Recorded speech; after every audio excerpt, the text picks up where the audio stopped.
Welcome to the Ricky Matthews Show from the Citizens Bank Studio. Hope you're having a great day as we continue to celebrate so many amazing people who are working in the trenches to make this such a great place to live, work, and play. Man, we've had a string of really good shows, and I continue to appreciate the feedback we get. We've got some great guests lined up for next week.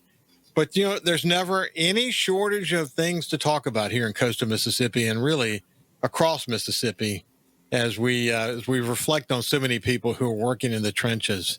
So many incredible people working in the trenches. Hey, listen, real quick, I made a post at the Ricky Matthews Facebook page about this documentary that WLOX did for the Hope Squad effort in Jackson County and how it's inspiring the state. And if you have not seen it, I would highly recommend going to take a look at it. I posted a link to it at the Ricky Matthews Facebook page.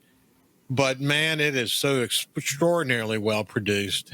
And it tells a great story of the influence that Emma Benoit, the suicide survivor, and Paige Roberts and her incredible leadership. I think about the Singing River Health System Foundation and their work in the community and so many others. But really, you're going to be touched by the kids, the original 4 Hope Squad members, and the growing number of others and how it's changing their lives. I really encourage you to go take a look at that. We've been talking about it a lot on this show. I'm writing a lot about it in my book, for a matter of fact, because I think what they're doing is so incredibly important. Okay, it's Friday, so we're going to move over to my friend Jeff Duncan from NOLA.com and the Times-Picayune, who is on vacation, for a matter of fact. He could have just said, not going to be here this week, but he decided to join us anyway. How you doing, my friend? I'm doing good, Ricky. Chilling on, like you said, a little staycation over here in New Orleans and a little R&R. I needed a little R&R after a busy few weeks. What have you done? What have you done fun this week? Well, I went out with some colleagues. New Orleans. The great thing about it is people always come to visit. So I've actually had colleagues from all over the country, 2 different groups who've come to town. So been out enjoying my time with my friends from D.C. and from St. Louis, some writer friends and their families. So it's been a great week, actually. Hey, did you get to see James and Paula while they were in town? I did not. They were out. Their days at Jazz Fest were days I wasn't there, and the days I was there, they weren't there. So I did not get to see them. But I might be seeing them soon over in France. That's my goal. Oh, well, good. Yeah, they had a friend from Europe with them, and they post. I'm sure you saw them posting about it. James is such a great writer, so anytime he posts anything, he's a good photographer too. He always has thoughtful, words to go with the photo. I really enjoy keeping up with him. I know you do too. I thought it was interesting that the crowds were down at Jazz Fest this year. Everything else has been up, and they were down. I don't know if it's reflective of the lineup they had or what, but I noticed when I was out there, the crowds. And look, I'm not complaining because it's actually nicer when it's not as big a crowd, but it were a little lighter than past years. So it'll be interesting to see if they rebound next year if they have a different lineup. Yeah, I read that too. I'm sure it has something to do with the lineup. It has to. And people plan ahead of time, and they come from long distances to see certain artists. So I'm sure there's a relationship there, and they probably can track that statistically extremely well. Hey, let me. We don't have the ability for the Facebook's SuperTalk TV and YouTube audience, but I want to just kind of bring Kyle, the producer of the show, into the conversation. And first of all, just say thank you for all you're doing for us, my friend. You bet. Not a problem. I actually was able to build something real fast while you and Jeff were talking. Oh, well, good. So we get to see you for sure. Listen, I don't know if that's a good thing. Say it again. I said, I don't know if that's a good thing or not. No, it's a great thing. It's a great thing. Hey, look, you heard Jeff. I mean, he's coming off of the major golf tournament in New Orleans, and of course, the NFL draft. I mean, he's been blowing and going, but you've been blowing and going too, haven't you, my friend? Yeah, this is kind of the busy time of the season for me. I get wrap up with doing hockey. Baseball season starts.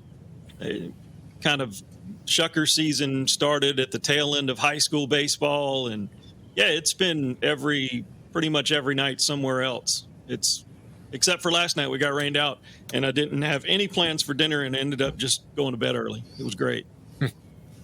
So hey, so Cal, are you already beginning to meet with NFL and Saints officials preparing for this coming season?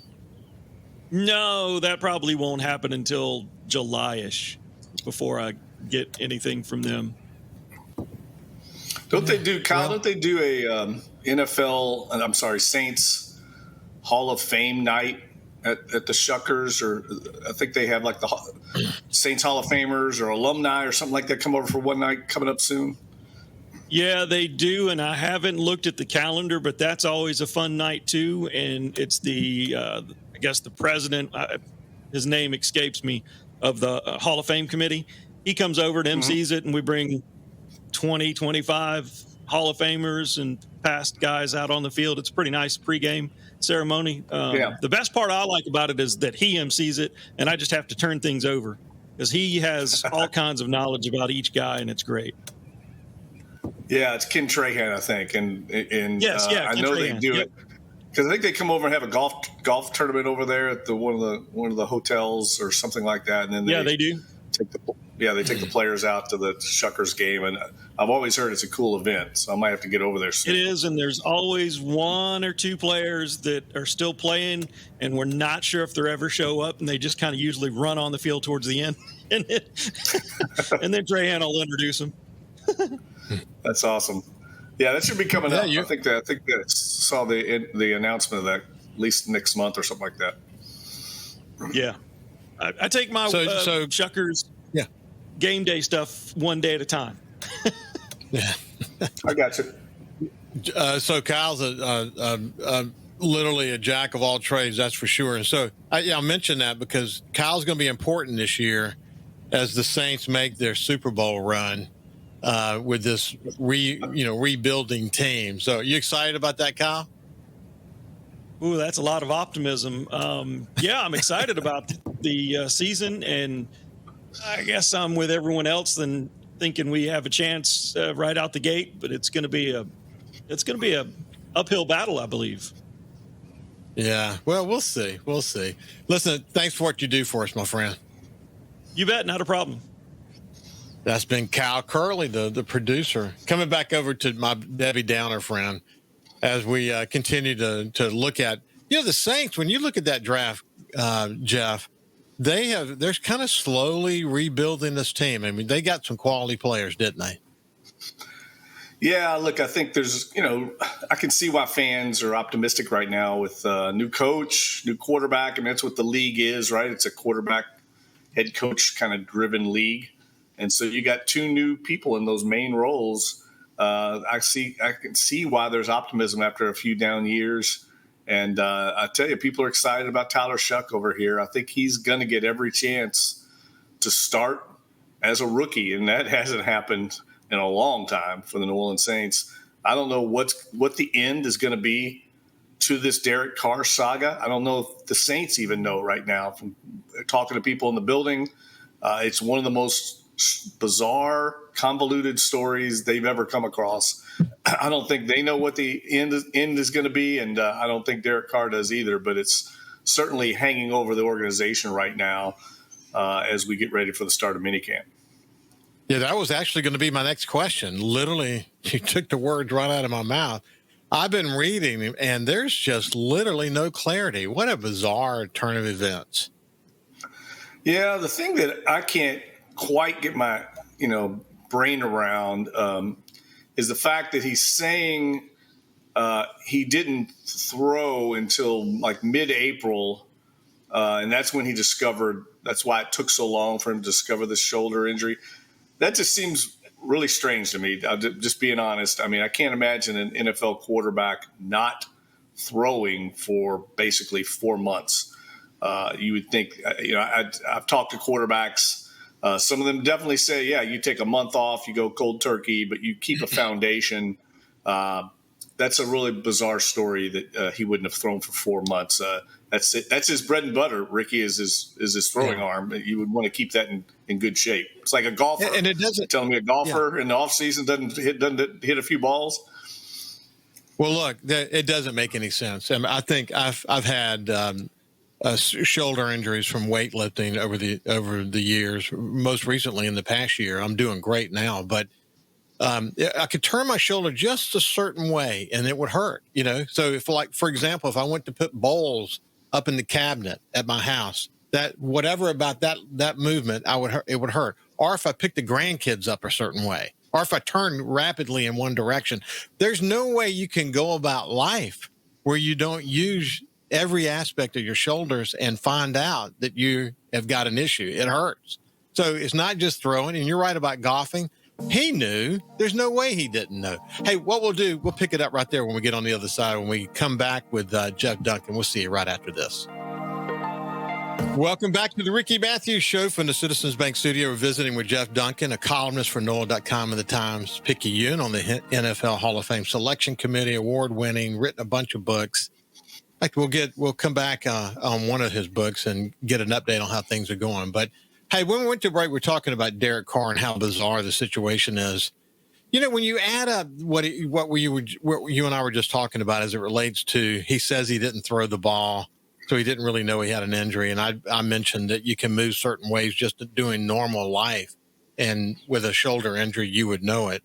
And then you add that to not being around during the Super Bowl, which is an important leadership role representing the Saints. He just was invisible.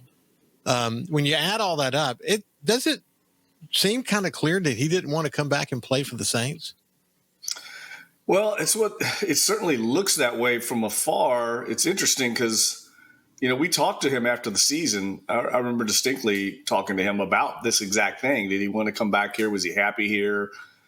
He knows that he's probably in the final year of his 4-year contract. I mean, he knew that after the season. I mean, he knew that during the season. He knows how the game works. So I don't buy this story that like he was threatened by them going in another direction with a rookie quarterback. They did that last year when they brought in Spencer Rattler, and he had no problem with that at all. He knows how it works. So I haven't bought that. I don't know what happened. It feels like something happened between him and the team that caused this disconnect. And the way it's being handled is really strange. And I don't know where it's going to end. But certainly the Saints, people I talked to in the building, they drafted Tyler Shuck. They were going to draft him whether this came up with Carr's injury or not. He was going to be a guy that they were going to go get a quarterback for the future, which makes sense because Carr's in his mid-30s. And like I said, he's probably in the final year of his deal. I think the idea was this will be Carr's last year. They'll probably move on from him after this season and get a rookie quarterback to sit and learn for a year behind him. But I don't think that's going to happen now. I think Tyler Shuck's going to start. Really amazing set of circumstances, man. It is kind of sad in a way that it all kind of played out this way. So even if he has an injury, he hasn't handled it correctly. I mean, at the end of the day, there's just too much mystery. The thing that, for everyone, fans, I think, involved, if it's just a straightforward shoulder injury, I don't know why everyone's being so clandestine about it. That's what raises the red flag. The Saints aren't talking. Derek Carr hasn't talked. I mean, if he has a shoulder injury, do a Zoom conference call with local reporters and explain what happened. Instead, there's this great mystery and everybody's hush-hush about it. It just leads to a lot of speculation and rumor. Yeah. Jeff, you and I talked a little bit about the draft last week, but one of the things that we didn't talk about it, and I think it's kind of notable, is that the Saints usually do a lot of horse trading. They may trade some draft picks from, next year and try to move up and do all kinds of weird stuff. They didn't do any fancy stuff this year. They just went after best players on the board. Since you pointed out many times, they needed a lot of players. And in a lot of ways, they got some really good players, and they got a bunch of players. Had more draft picks than they've had in a long time. But there was just really not a fancy draft for the Saints, but it may turn out to be a good one for them? They feel, I know this, they feel like the board, I mean, things fell their way. So the guys they got have great value where they took them, and they needed depth. And we talked about that going into last year. I remember distinctly being on your show and saying things are very precarious with this roster, and they could not afford injuries. And of course, they had a bunch of them. And that's because their depth was not very good. And I think it showed, once they started incurring some injuries, it really took a toll on the team. I think that's certainly something that this draft will address. This was not a draft where you really needed to trade. Once you got past the top 10 players or so, it really dropped off. And it was mainly you're just getting guys to come in and, some of them will start, some will be more depth pieces. So there wasn't really a reason to trade around because the players were going to be the apple of your own eye, the flavor that you wanted for your team. And I know a good example, Vernon Broughton, like the defensive tackle they got from Texas. If you look at a lot of mock drafts, he was a 5th round, 4th round prospect. The Saints had him as a 2nd round prospect on their board. So for them, there's no reason to have traded to get a guy like that because where they valued him was certainly higher than other teams. That's the kind of draft this was. It was really a draft where you're going to fit players into your lineup that maybe other teams wouldn't value. I'll tell you what's going to be interesting this weekend for the rookie minicamp is, we're going to be the first time where we get to see where these players are where they're going to start off at. Like the 1st round draft pick, Kelvin Banks. He's a tackle in college. A lot of teams projected him at guard. Right now, the Saints have starting tackles. It'll be interesting to see if they cross-train him at guard. Vernon Broughton, the guy I mentioned, a lot of people thought he was going to be a nose tackle. I think he's going to end up playing defensive end for the Saints in their 3-4 scheme. So we get to see the scheme for the first time on defense. So it's the first chance to get to see where players are going to start off their NFL careers at. Every one of these players were big-time leaders on their team, high-character players. Do all players take that test that you've talked about before as it relates to quarterbacks? Do they all take these tests to see, mental acuity, et cetera? Most of them do. Some of them will opt out from that. The cognition test. It's mainly a quarterback kind of receiver type test, but certainly it's smart to do it. I mean, the Saints have always drafted team captains. That's something that Jeff Ireland believes in. That's one of the things he's always had on his high on his list of requirements. They like to get team captains because those guys were leaders on their college teams, and they like to have that in the locker room. Hey, so you mentioned wide receiver. We got a lot of short wide receivers. Do you expect? I'm assuming you expect us to pick up somebody along the way. Yeah, I think they'll probably bring in a veteran. At this stage, I'm not sure, how much help the person will be. I mean, it kind of reminds me a little bit like a few years ago, they brought in Emmanuel Sanders, that type of role player, Cedric Wilson, who's on the roster now, like a player of that, a veteran player that can kind of step into that role. But I mean, they got a small lineup of receivers, Brandon Cooks, Chris Olave, Rashid Shaheed. Those are little smaller receivers, so they could certainly use some size there. But if you're on the street at this point of your career, you're either one looking for a team that could maybe, if you're a veteran, you're looking for a team that might get you a Super Bowl ring. That's not the Saints. So I think it's going to be a hard fit to find somebody that wants to come here and be that role. They're going to have to be pretty desperate, I think, to come here because they're going to be looking for something like the Kansas City Chiefs to fit in. So we'll see what happens. I wouldn't have my expectations up too high, even if it's a guy like a Keenan Allen. I've seen him, a lot of people speculating about him. Well, I mean, he went to Chicago last year, and they're already moving on from him, and that's the Chicago Bears. You see what I'm saying? So there's a reason he's on the street still at this point. When you analyze those 3 small receivers, all of them good that you mentioned, do you see them being utilized in a way that just kind of takes a little bit of the pressure off of each one of them? Well, yeah. I mean, I think they'll be in a lot of 3 receiver lineups. I think they'll also utilize the tight ends. We've got to see. One of the interesting things with this offseason is they have so many players coming back from injuries Foster Moreau's coming off a very serious knee injury. Same with Taysom Hill. When are these guys going to be available? We're going to have to find out about Chris Olave's health, from coming off the concussion concerns that he has. Is he going to play with a guardian cap? I bet he does this year. I think that's a position where even though the Saints have some depth and some quality, man, if you're you have to kind of hold your breath every time Chris Olave catches a ball, I think. And, he's a small, slight track guy. I think he's always going to have injury issues. So they need some depth there. So I can see why they're probably in the market for a veteran just to come in and provide some insurance in case one of these guys gets hurt. Yes, it's easy to forget, actually, that Taysom is still on the team. Hopefully he comes back from his injury, as you pointed out, but that he's still got some gas in his tank. He certainly has outlived the clock. I mean, he's been a tough player other than the situation that he got this past year. Hopefully he comes back and can contribute. I bring him up a lot because, he was an older player because he went on a 2-year mission in college from BYU, a Mormon mission.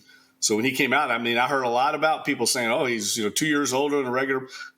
Who cares? Look how great a career Taysom Hill has had. So in response to a lot of fans saying, Tyler Shuck is older, no one's going to care about that if he plays 10 years for the Saints and signs a second contract at age 25. I talked to Louis Riddick about that, and he said it's one of the biggest misperceptions of Tyler Shuck that he's a 25-year-old rookie. When the Saints signed Drew Brees from the Chargers, he was probably about 25. I don't think anybody cared how old he was at the time. Isn't that true, man? That's so true. Listen, Jeff, it's great to spend some time with you. Appreciate you coming to join us while you're on vacation. Hope you enjoy the rest of your time off. Sure, bud. We'll talk next week, and I'll be rested and ready again after this week of R&R. You bet. We'll be talking about SuperTalk Mississippi news, the latest in news, when we come back. We'll see you after this break.